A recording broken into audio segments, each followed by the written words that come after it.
In Mount Pleasant, the fire department isn't fighting many fires. The number is lower than you'd probably guess, just a few hundred. So what does the fire department in one of the fastest growing cities in the country do if they're not fighting fires? Well, the answer could save lives and millions of taxpayer dollars. It's a Live 5 investigation. We're going up, way up. We're pretty far. For a training exercise. We've actually used this a few times to pick some people off that were injured in the upper stories of buildings. Mount Pleasant firefighters are ready to battle fires stories high and rescue from rooftops.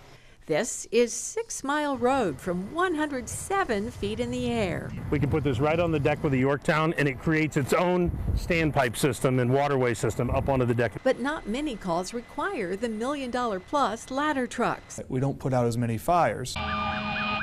We don't have as many fires as we've had years gone by. For a booming town of an estimated 76,000 people, there were 202 fires last year. The numbers are trending down. From 229 to 205, 202. Firefighters aren't sitting around. But look at my medical calls. More than 4,700 emergency calls for medical help.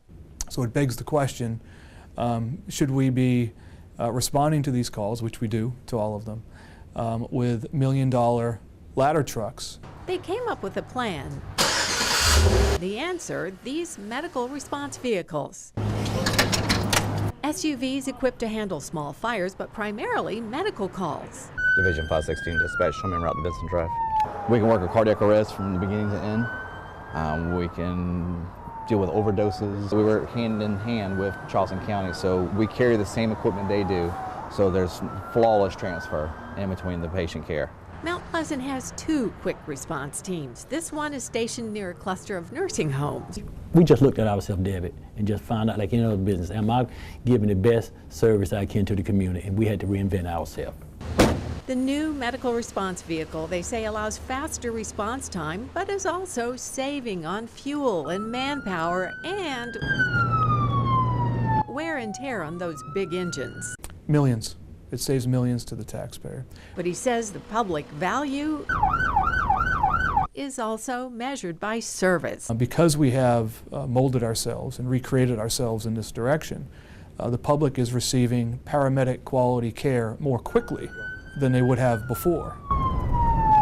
Mount Pleasant and North Charleston are both using this model, 2 of only 7 accredited fire departments in South Carolina. Chief Williams tells me other cities are interested in this new concept.